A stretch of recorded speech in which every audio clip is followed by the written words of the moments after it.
നമ്മളിപ്പോ എവിടെയാ? നമ്മൾ ഈ സ്ഥലത്തിന് പേരാണ് വൈറ്റ് റോക്ക് ബീച്ച് എന്ന് പറയും, ബ്രിട്ടീഷ് കൊളംബിയ, കാനഡ.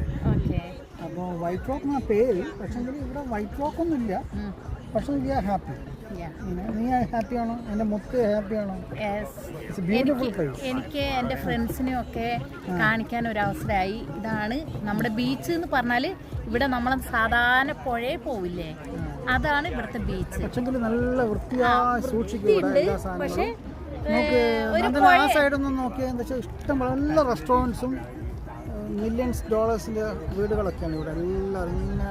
എല്ലാവർക്കും ഭയങ്കര ഇഷ്ടമാണ് വൈകുന്നേരം വന്ന് ഐസ്ക്രീം ഷോപ്പ്, ബാറ്, ഡാൻസ്, അതുപോലെ പല രാജ്യങ്ങളിലെ ഫുഡ് എല്ലാം ഉള്ളൊരു സ്ഥലമാണ്. അതെ. അപ്പോൾ ഇവിടെ ഒത്തിരി പേര് വരുന്നുണ്ട്. സമയം ഉള്ളവർ ഇവിടെ വന്ന് റെസ്റ്റ് എടുക്കുന്നുണ്ട്, ഭക്ഷണം കഴിക്കുന്നുണ്ട്, കുറച്ച് വെയിൽ കൊള്ളാൻ വരുന്നവരുണ്ട്. കടലിന്റെ മുകളിൽ ഒരു പാലാണ്, മരപ്പാലം. കടലിന്റെ കടൽ എന്ന് പറഞ്ഞാൽ ഇവിടെ എനിക്ക് അത്ര വലിയ ഫീലില്ല. അതെ. അപ്പൊ ഗൈസ്, നിങ്ങൾക്ക് കൂടി ഇത് ഷെയർ ചെയ്യാം. നിങ്ങൾ എല്ലാവരും ഇത് കണ്ട് ഞങ്ങൾക്ക് സബ്സ്ക്രൈബ് ചെയ്യുക.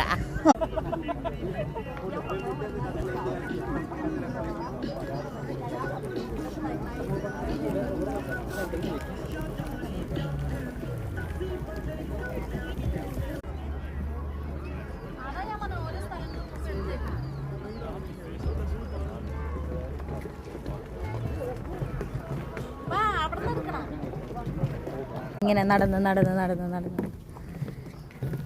വേണ്ടേ രണ്ടാളും ഞങ്ങൾ ഇങ്ങനെ നടന്ന്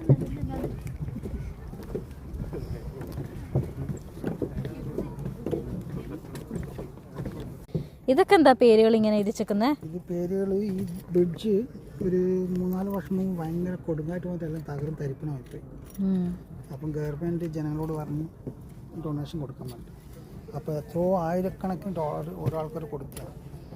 ചില അച്ഛനമ്മമാരുടെ മെമ്മറിക്ക് അവർ മരിച്ചുപോയി അവർക്ക് വേണ്ടിയിട്ട്, അതുപോലെ മറ്റുള്ളവർക്ക് വേണ്ടി. അങ്ങനെ ഓരോ ബ്രിഡ്ജിൻ്റെ ഓരോ ഭാഗങ്ങളും ഓരോ ആൾ സ്പോൺസർ ചെയ്തു. അതല്ലേ ഈ പേരുകളൊക്കെ ആൾക്കാർ സ്പോൺസർ ചെയ്തുകൊണ്ട് നല്ലൊരു ബ്രിഡ്ജായി. അത്ര ജനങ്ങൾ അത്ര കൊടുക്കുന്ന ആൾക്കാർ ഇവിടെ നല്ല ജനറസ് ഉള്ള ആൾക്കാർ. ഇതിൻ്റെ സ്റ്റോറി പറയുന്നതാണിത്. അത് വായിക്കുന്നവർക്ക് വായിക്കും.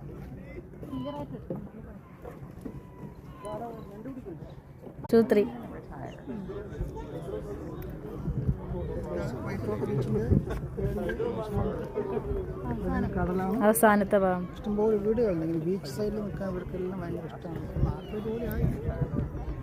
ഇവിടെ താഴെ കാണിക്കുന്നത് മീൻ പിടിക്കാനായിട്ടുള്ള സ്പേസ് ആണ്.